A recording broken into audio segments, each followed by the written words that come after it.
Let us continue in our journey in getting to know the life of a working photojournalist. What are the other aspects that are necessary so that we can be a successful photojournalist? Let us continue our interaction with Mr. Desikan Krishnan. As we can see here, another interesting sight, the famous Indian cart, and Mr. Desikan Krishnan on top of the cart getting the frame that he wants to. As we can see here, this is a clear demonstration that as a photographer and photojournalist, we should not be conscious. We should not feel embarrassed. We should not feel that, oh, people are looking at me, or people are watching me, or what are people going to think, or people are going to laugh at me. No. When we know that this particular angle will give us the frame that would be an interesting composition, an interesting frame, and you feel that from within that that's the right way to do it, we look around, we see what's available, and we use that to get ourselves that height that we need. Here we see in this that again the deployment of the presence of mind and the mindfulness of using the objects that are around us to give us what would be otherwise be offered by a tripod or some other device. This was at the Sun Temple in Konark, where there were sculptures all around the temple. The sculptures were at a certain height. So I requested a ladder came in, but then there was somebody else with a better presence of mind than me who was with me. He bought in this cart and he said, you get up on this cart. And that cart gave me the perfect height. And he suggested that you just stay still on the cart and I will take you around the temple. That was how I was able to shoot all the sculptures at that particular height around the temple. It's a presence, not only my presence of mind, but also the presence of mind of people who are helping you. That again depends upon your own interaction with them, how you move along with them, how you are friendly with them. Then they would also start thinking out of the box, and most of the time it would be very, very helpful, as in this case where that guy bought this cart and pedaled me all around the temple. As a photojournalist, no matter which event we cover, where we are, we really have to be one with the people. Now here in this instance, you can see the photographer, Mr. Madhuraj, who has gone down and who is at the same level, at the eye level, at the people around who are sitting. Imagine if he was standing and taking a picture and a top angle at that, how would that transform and change the photograph he was taking? So, to be close to your subjects and to be at the same level as they are is to also give them the dignity and respect that they deserve.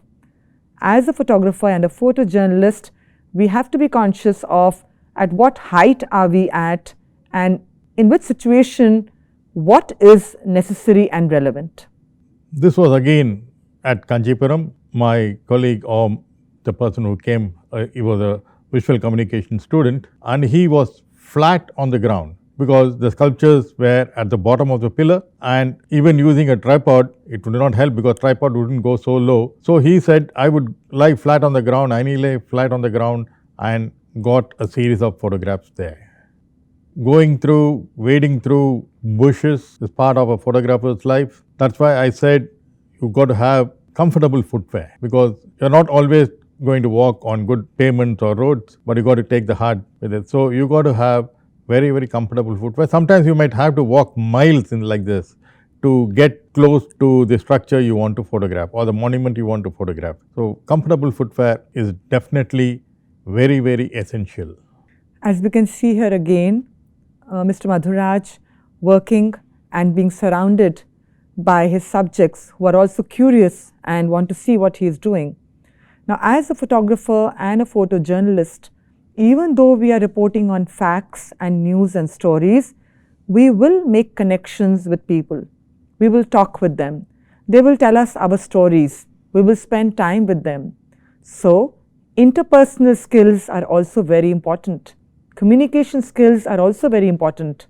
Not only being equipped with the right kind of understanding and skill to get the photograph, but also to have people skills, to interact with people, to communicate with them, to connect with them, so that they are open to sharing their lives and allowing us to become closer to them and take photographs. And sometimes we may use a lens, a long lens, because we want to be from a distance. We don't want to be close. So sometimes we can be close and take photographs, and sometimes we choose to be at a distance and take the photograph from a distance. Now, which situation merits which decision is something that we need to develop with experience and with each experiment we do with photography and photojournalism. This was from a top of a building. That was the only point from where we could shoot this. There were no ladders, there were no nothing around for us to climb, and so we climbed on the roof of a building and got that overall or the aerial view of the monument that we wanted to have. Risky, but you have to take certain risks. This was again at the Konark Sun Temple, where restoration work is being carried out by the ASI. We had to climb to all those tree girders and then get right on top. You got to be a bit careful, both for yourself and also your camera. You got to take care not only of yourself, but also your camera and the lenses and the camera bag, whatever you're carrying. There's no way that you can say that I don't want to do it. It's very risky. You have to. There's no other alternative. There are no lifts because it's a building under construction. So you got to learn to take a little bit of risk, a little bit of chance to get the right picture. But sir, I would like to ask you here, when you are taking that risk, and it is a risk, when it is not so safe, aren't there, to have a sort of a support, or to, like they do in the construction industry, aren't there ways to ensure that you are definitely safe as a photographer? No, the only thing we can do is wear a helmet. That's about all. That they give you a safety helmet and then you climb. That's it. And they would probably send somebody along with you so that whenever you slip before you want to do this thing, they would help you. They'll catch you, take your hand, take you up. And that's about all in terms of safety which is available right now over here. This was again at Kanchipuram, where young student volunteers accompanied me during the documentation project. I'm pointing out to something where I want the particular light. I'm explaining to them what exactly I want in this situation, and they are listening to me. One person has understood what I want, where I want the light placed, and he would be doing his job. So teamwork definitely required, coordination, teamwork, yes. In a major project like this, you've got to have. Shooting interiors is always a challenge.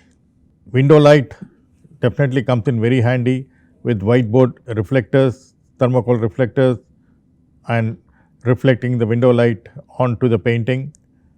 Very, very useful. But again, you got to have, as I said, a team of people with you. This was inside the temple where we got permission to shoot, and there was a ladder over there, ladder almost reaching up to the ceiling. So we made use of it to shoot the corridors of the temple. We can see again here another photograph that demonstrates that no position is bad when we want to get the right photograph according to our perception. We may go down, we may crawl, we may lie on the ground, or we may stand on a surface which is higher and taller, if that is a good vantage point for us to get that frame. Therefore, as a photographer and a photojournalist, we have to be active, physically active. We have to have the energy and the inclination to move.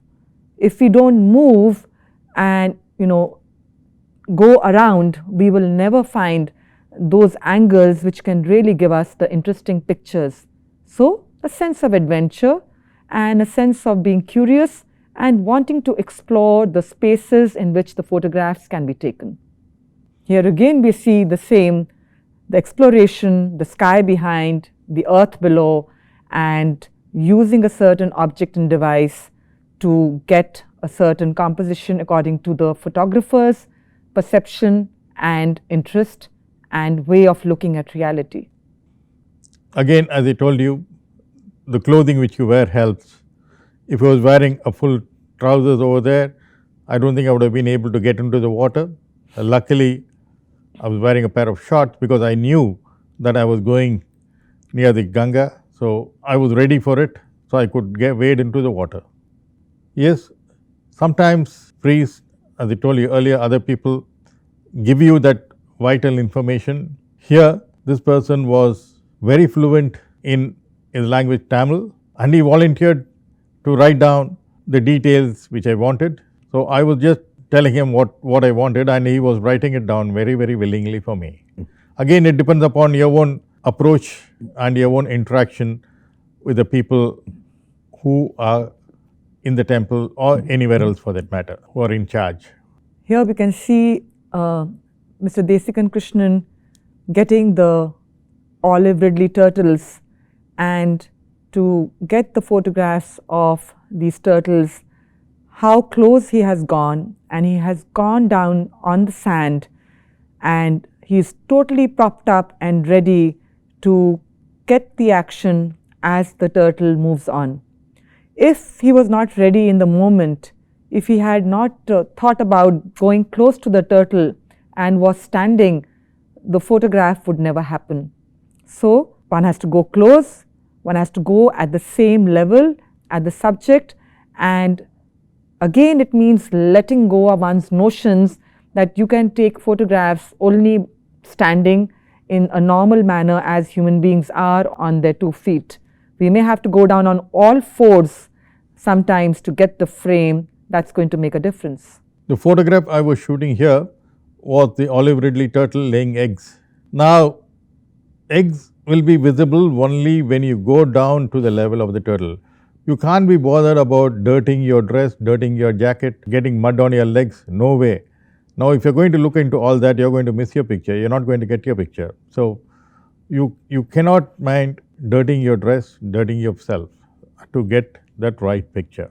This was climbing up a dark tower, absolutely no light. It was lit, only light from the mobile phone, where I had to make my way up the stairs and down the stairs. Again, we can see Mr. Krishnan working with a team of volunteers or students who want to learn, and they want to learn by doing. An important aspect of becoming a photojournalist is interest and an inclination to learn more and more. And learning can happen through going on various projects and learning as an apprentice or as an intern, or we can also learn by reading and meeting people and talking to them.